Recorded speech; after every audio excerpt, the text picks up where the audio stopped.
Oke, assalamualaikum warahmatullahi wabarakatuh. Saya dari Muhammad Hafiz Arya Satya dengan NIM 254031227 dari program studi manajemen bisnis syariah kelas D. Oke, di sini saya akan menjelaskan tentang teori manajemen ya. Apa sih teori manajemen itu?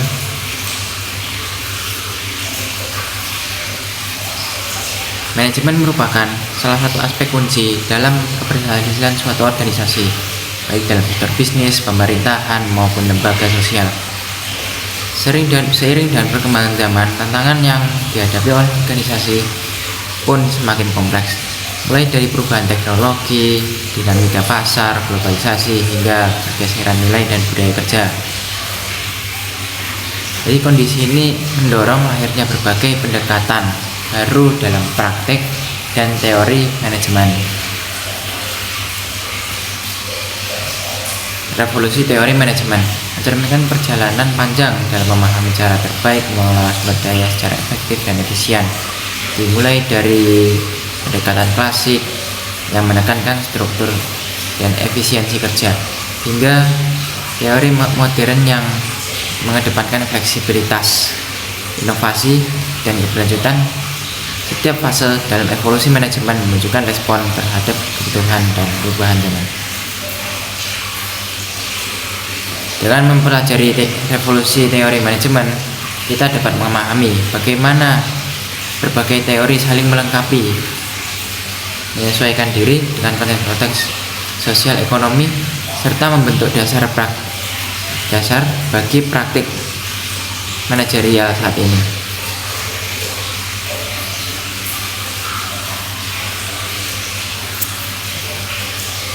Oke, lanjut.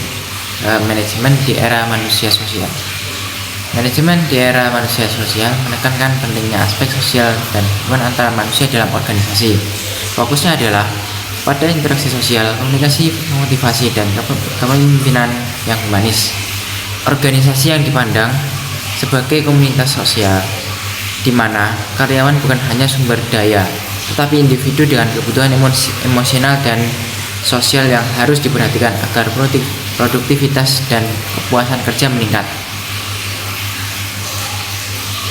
Jadi memiliki karakteristik utama, yaitu pendekatan humanistik dan partisipatif, komunikasi terbuka dan efektif, kepemimpinan yang empatik dan kolaboratif, pengembangan budaya organisasi yang inklusif dan suportif, adaptasi terhadap perubahan sosial dan teknologi, serta adaptasi.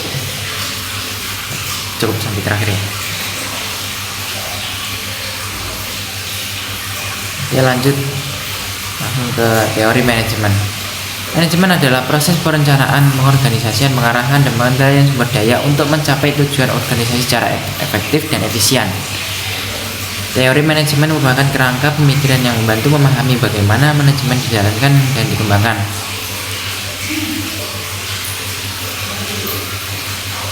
Jadi di sini ada 3 teori manajemen, yaitu yang pertama teori manajemen klasik, yaitu teori ini berkembang pada awal abad ke-20, menekankan pada struktur organisasi dan efisiensi kerja. Oke, lanjut ke teori manajemen humanistik. Teori manajemen humanistik sendiri muncul sebagai reaksi terhadap pendekatan klasik yang dianggap terlalu mekanistik. Fokusnya adalah pada aspek manusia dalam organisasi, seperti motivasi, kepuasan kerja, dan komunikasi tokoh pentingnya. 3. Teori manajemen kontemporer. Teori ini menggabungkan berbagai pendekatan dan menyesuaikan dengan dinamika lingkungan bisnis modern. Beberapa pendekatan yang populer adalah teori sistem dan teori kontingensi. Jadi kesimpulannya adalah ilmu manajemen merupakan disiplin yang terus berkembang seiring dengan perubahan zaman. Kebutuhan organisasi dapat dinamika sosial serta teknologi. Perubahan ini dapat dipahami melalui perjalanan historis yang dimulai dari aliran klasik, berlanjut ke era hubungan manusiawi, dan berkembang hingga manajemen modern yang kompleks dan adaptif. Mungkin cukup sekian dari saya. Apabila ada salah kata dari saya, kurang lebihnya mohon dimaafkan. Wabillahi taufiq wal hidayah. Assalamualaikum warahmatullahi wabarakatuh.